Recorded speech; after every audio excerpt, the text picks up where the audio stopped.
Hello everyone. नमस्कार मेरे प्यारे दोस्तों। मैं हूं कुणाल।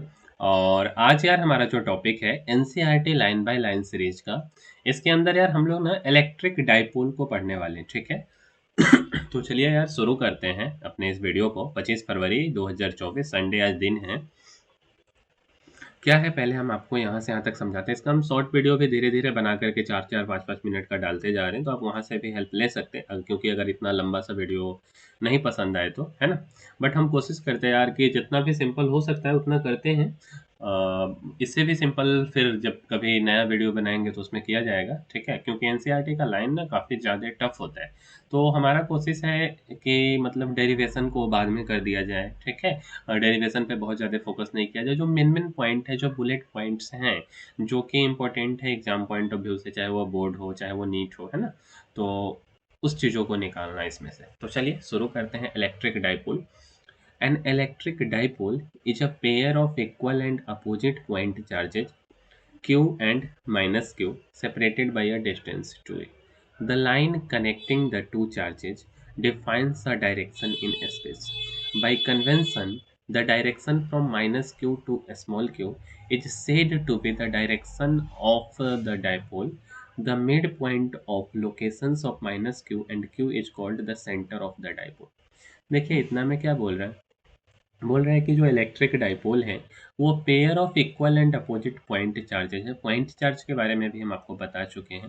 मतलब ना हम इसको कुछ ऐसा बोल सकते हैं। यहाँ पे हम डाल देते हैं प्लस क्यू, और हम यहाँ पे क्या करते हैं, माइनस क्यू डाल देते हैं, ठीक है। तो बोल रहा है कि इलेक्ट्रिक डाइपोल क्या है, pair of equal and opposite point charge Q and minus Q. और इनके बीच का जो दूरी है, ये कितना है, तो ये है 2a, ठीक है। अच्छा, the line connecting the two charges, जो ये लाइन है जो इन दोनों चार्जेज को कनेक्ट कर रहा है, defines a direction in space. वो एक डायरेक्शन को डिफाइन करता है। तो समझ आएगा यार, टेंशन मत लो। और हम कन्वेंशन से बोल सकते हैं कि the direction from minus Q to plus Q is said to be the direction of the dipole. मतलब यार माइनस क्यू से प्लस क्यू की तरफ डाइपोल का डायरेक्शन होता है। तो डाइपोल का डायरेक्शन किधर होता है, माइनस क्यू से plus Q. The midpoint of locations minus q and plus q and q is called the center of the dipole। जैसे कुछ यहाँ पे ये क्या होगा, सेंटर ऑफ द डाइपोल होगा। तो ये पूरा बात ना अंडरलाइन करने वाला है। तो यहाँ से ले करके और आप यहाँ तक अंडरलाइन कर लीजिए, ये एकदम इम्पोर्टेंट है, ठीक है। चलिए, मतलब अगर हम इतना को एक लाइन में बोलना चाहें तो दो equal and opposite point charge है separated by a small distance 2a। तो अगर हम इसको पूरे को सिस्टम मान लें तो हम इसको बोलेंगे इलेक्ट्रिक डाइपोल। और इस सेंटर को, जो लाइन को ज्वाइन कर रहा है, इसको हम सेंटर ऑफ डाइपोल बोलेंगे। और डायरेक्शन ऑफ डाइपोल जो है वो minus Q to plus Q होता है, ठीक है। अच्छा, इतना सा बात है। The total charge of the electric dipole is obviously zero. और अगर हम ओवरऑल चार्ज देखेंगे इलेक्ट्रिक डाइपोल का तो वो क्या होगा, जीरो होगा, minus Q plus Q.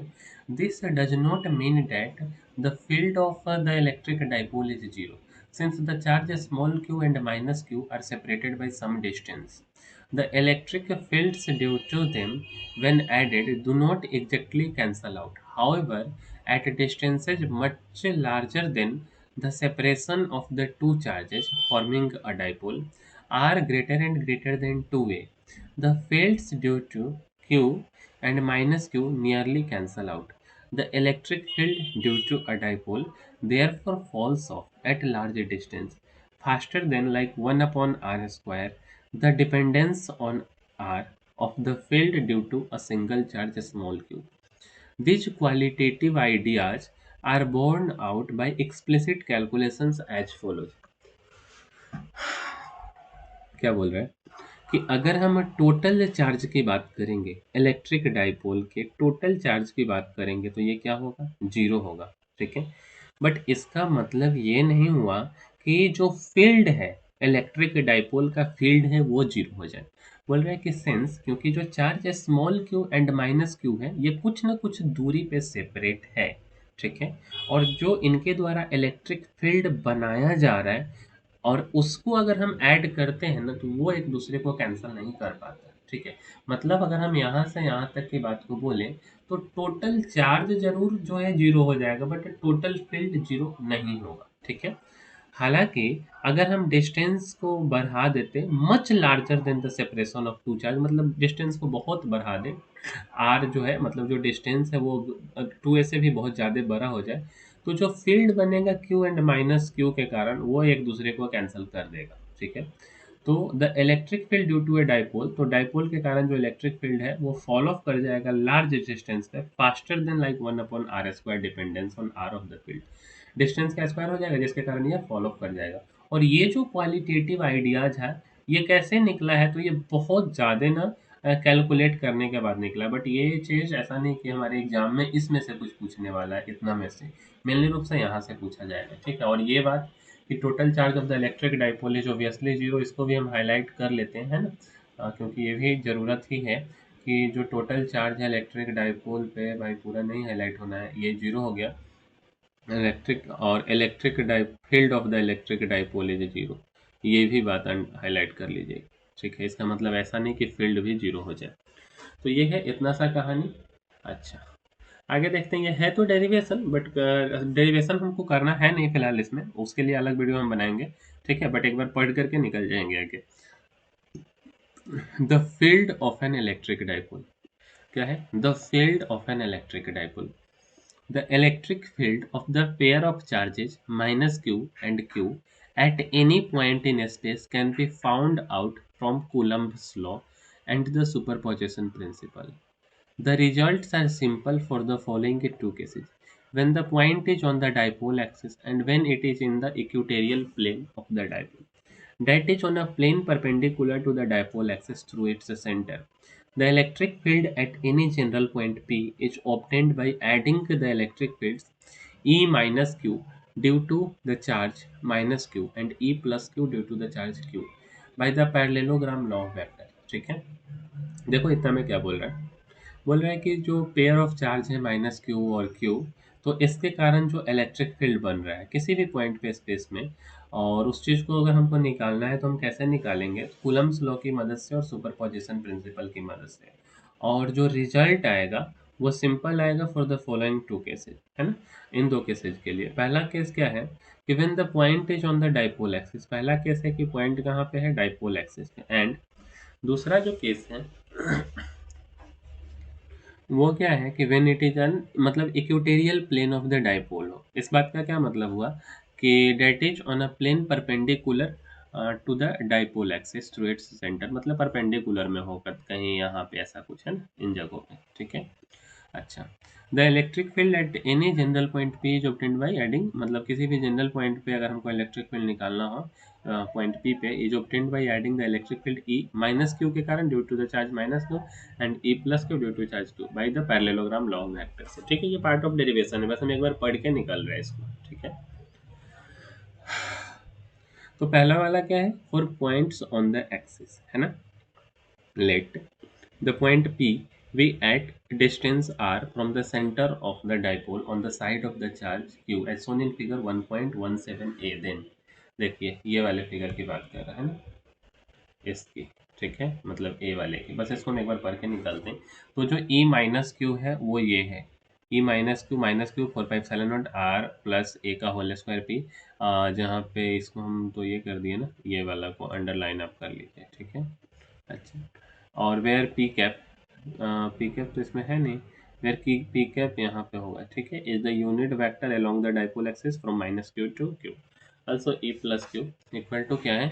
Q divided by 4πε0 r minus a का होल स्क्वायर, और पी वेक्टर की बात कर रहा है, कैप तो यहाँ भी नहीं दिया है ना, मतलब इस वाले पॉइंट पे, एक तो यहाँ पे पॉइंट पी पे, और और चलो इसको कोई नहीं डेरिवेशन में देख लेंगे। जो टोटल फील्ड निकाला at P E equal to E plus q plus E minus q which is equal to q upon 4πε0, और मतलब दोनों को जोड़ दिया, और जोड़ने के बाद फाइनली हमारा ये वाला कंडीशन है, और जब आर बहुत बड़ा हो गया तो ये कंडीशन है। ठीक है, तो ये दोनों रिजल्ट हम लोगों को याद करना पड़ेगा, बट हम डेरिवेशन में आपको समझाएंगे ये चीज़। ठीक है, इसके बाद दूसरा है, दूसरा कहाँ पे है?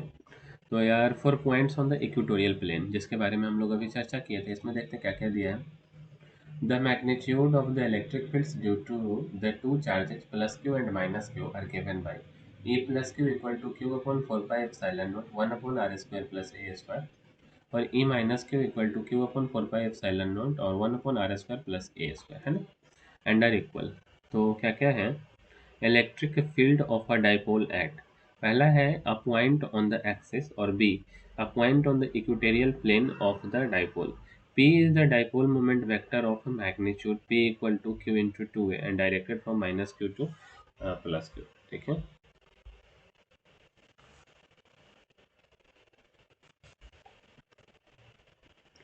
The directions of E plus Q and E minus Q are as shown in figure 1.17 में जो भी हम आपको दिखाएं।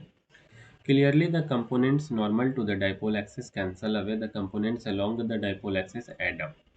The total electric field is opposite to P cap. We have E equal to minus E plus Q plus E minus Q cos theta P cap, which is equal to minus 2qa divided by 4 pi epsilon naught r square plus a square की power 3/2 और यहाँ पे P cap, है ना। At large distance R greater than, तो एक तो ये हो गया फिर से हमारा, और जब आर बहुत बड़ा हो जाएगा ए से तो this reduces to A equal to minus 2qa, सब कुछ वही रहेगा 4 पाई एप्सिलॉन नॉट और यहाँ पे क्या हो जाएगा ए स्क्वायर गया, आर आर क्यूब हो जाएगा क्योंकि 2 से 2 कैंसिल हो जाएगा ये, और पी कैप, ठीक है। तो ये दो फार्मूला यहाँ से बन गया, 4 formula. From equation 1.15 and 1.18, it is clear that the dipole field at large distances does not involve Q and A separately and A separately. It depends on the product QA. ये किस चीज पे depend कर रहा है, product Q A पे, ठीक है। This suggest that the definition of a dipole moment, the dipole moment vector P of an electric dipole is defined by, ये वाला लाइन इंपॉर्टेंट है, ठीक है। इसको हम लोग क्या करते हैं, नहीं हुआ क्या, इसे ये हम सेलेक्ट कर लिए, है ना, इतना हो गया हमारा सिलेक्शन और ये वाला पॉइंट, ठीक है। देखिए क्या बोल रहे हैं कि जो डाइपोल मोमेंट वेक्टर है P vector of an electric dipole is defined by P equal to Q into 2a P cap. मतलब इस बात को हम ऐसे समझाते हैं, यहाँ मान लीजिए ना हम माइनस क्यू डाल दिए और यहाँ पे हम क्या किए प्लस क्यू डाल दिए, और हम ना यहाँ से यहाँ तक का दूरी ले लिए 2a, ठीक है। और ना हम क्या बोलते हैं, यहाँ पे है पॉइंट ए और यहाँ पे है पॉइंट बी, ठीक है। तो हम इसको क्या बोलते हैं, ए बी वैक्टर, ठीक है। डिस्टेंस ये हो गया, तो पी वैक्टर मतलब डाइपोल मोमेंट एक वैक्टर क्वांटिटी है, तो क्यू इंटू 2a और ए बी वैक्टर इसका मल्टीप्लीकेशन हो जाएगा, ठीक है। यही बात को ये ए बी वैक्टर को यहाँ पे ये पी कैप पी वैक्टर के टर्म में इसको लिख देगा, ठीक है। That is, it is a vector whose magnitude is charge q times the separation 2a between the pair of charges q minus q and the direction is along the line from minus q to q. इसका direction मतलब minus Q से q हो गया। क्या बोल रहा है, it is a vector whose magnitude is the charge q, ठीक है, times the separation 2a q into 2a between the इतना and the direction is along from minus Q to q. यहाँ पे वही चीज को p के टर्म में दिया हम आपको, q इंटू 2a ab के टर्म में आपको हम बता दिए, ठीक है। In terms of P vector, the electric field of a dipole at large distances take a simple form. At a point on the dipole axis, E equal to क्या होगा, तो E equal to 2p upon 4 pi epsilon naught r cube, एक definition तो ये हो गया, और दूसरा at a point on the equatorial plane E equal to minus p upon 4 pi epsilon naught r cube, ठीक है। आगे notice the important point that the dipole field at large distances falls off not as 1 upon r square but as 1 upon r cube। बोल रहा है कि यहाँ पे ना क्या है, तो बोल रहा है कि the dipole field at large distances, अगर हम जब बड़े डिस्टेंस की बात करते हैं ना तो ये 1 अपॉन आर स्क्वायर से नहीं बल्कि 1 अपॉन आर क्यूब से घटता है, क्या चीज़, dipole field. Further, the magnitude and the direction of the dipole field depends not only on the direction r but also on the angle between the position vector r and the dipole moment। बोल रहा है कि जो magnitude और direction है dipole field का, ये ऐसा नहीं है कि केवल मतलब डिस्टेंस r पे डिपेंड कर रहा है, not only on the distance r, बल्कि ये किस चीज़ पे डिपेंड करता है, तो एंगल जो फॉर्मेशन हो रहा है position vector R and dipole moment उसके उसके भी मतलब उस पर भी डिपेंड करता है कि एंगल क्या बना, मतलब एंगल बना थीटा इक्वल टू 0 डिग्री कि 90 डिग्री कि 180 डिग्री, है ना। तो इस एंगल के लिए भी, क्योंकि ये क्या बोलते हैं, एंगल पे भी डिपेंड करता है, ठीक है, जैसे आगे आपको भी पता चलेगा। We can think of the limit when the dipole size 2a approaches 0, the charge q approaches infinity in such a way that the product p equal to q into 2a is finite, है ना। Such a dipole is refer to as point dipole, और इस type के dipole को हम लोग क्या बोलते हैं, पॉइंट डायपोल बोलते हैं। तो पॉइंट डायपोल कब बोलेंगे, जब डायपोल का size 2a, when the dipole size 2a, ये वाला साइज क्या हो जाए, 0 हो जाए, और जो चार्ज q है वो क्या हो जाए, इन्फिनिटी को अप्रोच कर जाए, और इस तरीके से क्या होगा, such a way that that p equal to q into 2a finite हो जाएगा, और ये पॉइंट डायपोल हो जाएगा। और पॉइंट डायपोल के लिए equation 1.20 1.21 are exact true for any, कोई भी डिस्टेंस आर के लिए। आगे देखिए क्या है, तो आगे है यार फिजिकल सिग्निफिकेंस ऑफ डायपोल, क्या है फिजिकल सिग्निफिकेंस, क्या क्या है। In most molecules the centre of positive charge and of negative charge lie at the same place, therefore their dipole moment is zero. बोल रहा है, थोड़ा सा यहाँ केमिस्ट्री का टर्म लग रहा होगा, कि मैक्सिमम मोलिक्यूल्स की जब बात करेंगे तो पॉजिटिव चार्ज का centre and of negative charge ये कहाँ पे लाई करेगा, तो एक ही जगह पे लाई करेगा, और इसीलिए इनका जो डाइपोल मोमेंट होता है जीरो होता है। एक चीज़ यहाँ स्टार लगा है नेगेटिव के, ये देख लेते हैं। Centre of a collection of positive point charge is defined much the same way the centre of mass, मतलब ना ये क्लास 11 सेंटर ऑफ मास की, R centre of mass equal to क्या हो गया, summation Q I R I, और I summation I Q I, और आई का जो भी वैल्यू है वो आप लिख दीजिए, आई इक्वल टू 1 से n तक जहाँ आपका भी वैल्यू हो। तो यह है 11th क्लास का बात, एक तरह से आपको रिकॉल कराने का कोशिश किया, ठीक है। आगे क्या है, CO2 and CH4 are this type of molecule. दो मोलिक्यूल का एग्जांपल दिया है, एक तो CO2 और CH4 का, ठीक है। अच्छा, however they develop a dipole moment when the electric field is applied, हालांकि ये लोग डाइपोल मोमेंट को डेवलप कर लेते हैं जब इलेक्ट्रिक फील्ड अप्लाई होता है। But in some molecules, the center of negative charges and of positive charges do not coincide. But कुछ मोलिक्यूल में क्या होता है, सेंटर ऑफ पॉजिटिव और नेगेटिव चार्ज coincide नहीं करता, therefore they have a permanent electric dipole moment even in the absence of electric field. तो उनके पास क्या होता है कि परमानेंट इलेक्ट्रिक डाइपोल मोमेंट होता है, किनके पास, जिनके पॉजिटिव और नेगेटिव चार्ज के सेंटर कोइंसाइड नहीं करते, तो वो इलेक्ट्रिक फील्ड के अब्सेंस में भी परमानेंट डाइपोल मोमेंट होता है, और इसी चीज़ को हम क्या बोलते हैं, पोलर मोलिक्यूल, ठीक है। एक हो गया polar.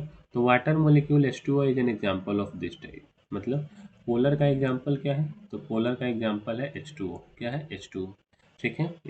Various materials give rise to interesting properties and important applications in the presence और अब्सेंस ऑफ इलेक्ट्रिक फील्ड, ठीक है। तो ये बात कि water molecules H2O is an example of this type, किसका, तो पोलर मोलिक्यूल्स, ठीक। चलिए और आगे देखते हैं, यही तक है ये वाला हमारा टॉपिक। अगला जो टॉपिक है यार, अगला टॉपिक क्या है, तो dipole in a uniform external field, क्या है। तो अगला हमारा जो टॉपिक है ये है dipole in a uniform external field. Consider a permanent dipole of a dipole moment p in a uniform external field E as shown in figure 1.19. By permanent dipole we mean that p exists irrespective of E. It has not been introduced by E. देखिए तो इस figure में क्या क्या है, 1.19 में dipole in a uniform electric field, यहाँ minus Q डाला, यहाँ क्यू डाला, ठीक है। और यहाँ इलेक्ट्रिक फील्ड एक तो ऊपर की तरफ है इलेक्ट्रिक फील्ड, तो यहाँ माइनस क्यू, इधर माइनस क्यू ई, और एक ऊपर की तरफ क्यू ई लगा है ना इलेक्ट्रिक फील्ड। और यहाँ बीच में ये वाला पॉइंट है सेंटर, और सेंटर से इसका दूरी ए, और यहाँ पे ए, ठीक है। अच्छा, बोल रहा है कि एक आपको परमानेंट डाइपोल मोमेंट लेना है, पी लेना है, यूनिफॉर्म एक्सटर्नल फील्ड में है, एक्सटर्नल फील्ड ई, जैसा कि फिगर में अभी हम आपको दिखाए भी। परमानेंट डाइपोल की बात करते हैं तो हम we mean that P exist, हम मानते हैं कि पी एग्जिस्ट कर रहा है, ई रहे ना रहे, है ना, इरेस्पेक्टिव ऑफ ई से कोई लेना देना इसका नहीं है। It has not been induced by E, और ऐसा नहीं कि ये ई के कारण इंड्यूस्ड हुआ है।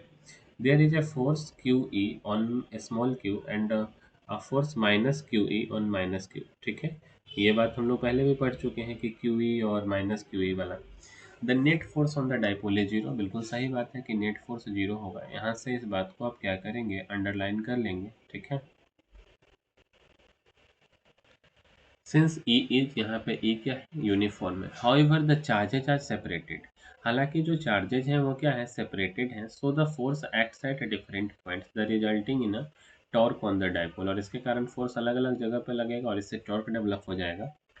और when the net force is zero, जब नेट फोर्स जीरो होगा, the torque couple is independent of the origin, तो कपल क्या हो जाएगा, ओरिजिन से इंडिपेंडेंट हो जाएगा, है ना। ये वाला नेट फोर्स जब जीरो हो जाएगा, its magnitude equals the magnitude of each force multiplied by the arm of the couple perpendicular distance between the two antiparallel forces. बस आपको ये बात समझिए ना, magnitude of torque q E into two a sine theta, मतलब two q a E sine theta, इतना बात आपको समझना है, ठीक है। इट्स डायरेक्शन, और ये ना समझ आए तो हम पीपीटी में समझाए हैं, ठीक, तो वहाँ से आप समझ लीजिए। Its direction is normal to the plane of the paper coming out of it. The magnitude of P into E is also PE sin theta and its direction is normal to the paper coming out of it. That is torque equal to P cross E. इसका मतलब ही होता है PE sin theta. ठीक है.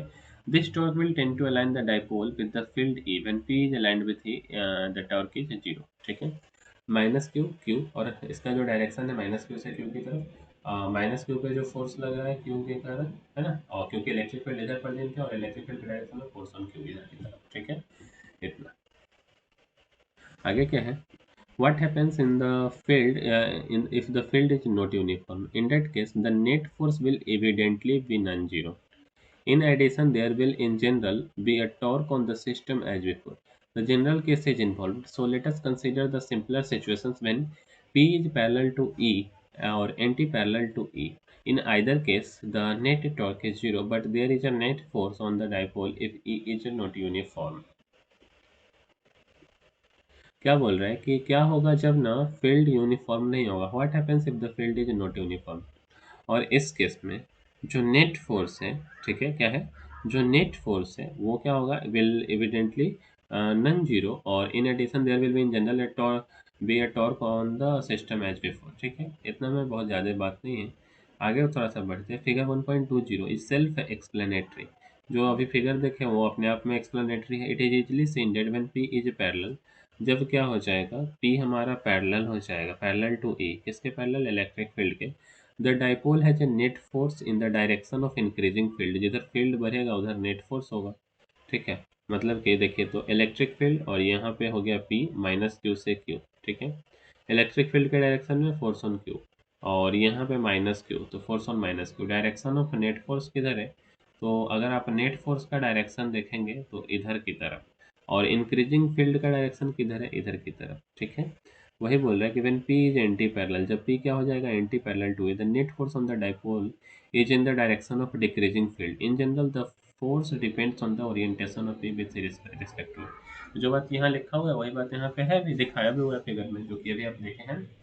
They bring us to a common observation in fractional electricity. A comb run through dry air attracts pieces of paper. The comb, as we know, acquires charge through friction, but the paper is not charged. What then explains the attractive forces? Take the clue from the preceding discussion. The charged comb polarizes the piece of paper. That is induces a net dipole moment in the direction of field. Further, the electric field due to the comb is not uniform. This uniformity of the field makes a dipole to experience a net force on it. In this situation, it is easily seen that the paper should move in the direction of the comb. क्या बोल रहे हैं इतना बाद में, कि ये जो बात है इससे हमको ना कॉमन ऑब्जर्वेशन पता चलता है फ्रैक्शनल इलेक्ट्रिसिटी का, जो कि अभी टॉपिक हट गया है, कि जो कॉम्ब है, जो कंघी है, जब हम ड्राई एयर से उसको रगड़ते, मतलब चलाते, अपने बाल को सही करते हैं ना, वो पीस ऑफ पेपर को जब हम पीस ऑफ पेपर उसके सामने लेकर के आए तो अट्रैक्ट कर लेगा। तो जैसा कि हम जानते हैं कि कॉम्ब जो है कि चार्ज को एक्वायर कर लेता है फ्रिक्शन से, क्या, but the paper is not charge, लेकिन पेपर तो चार्ज होता नहीं। तो व्हाट देन एक्सप्लेन, तो जो अट्रैक्टिव फोर्स है उसको कौन एक्सप्लेन करता है। तो इस बात को ना अभी हम जो पढ़े हैं वहाँ से इसका क्लू लेते हैं, कि जो चार्ज कॉम्ब है वो क्या करता है, पोलराइजेज द पीसेज ऑफ पेपर, वो पीस ऑफ पेपर को पोलराइज कर देता है। मतलब क्या हुआ कि एक नेट डाइपोल मोमेंट इंड्यूस कर देता है फील्ड के डायरेक्शन में, है ना।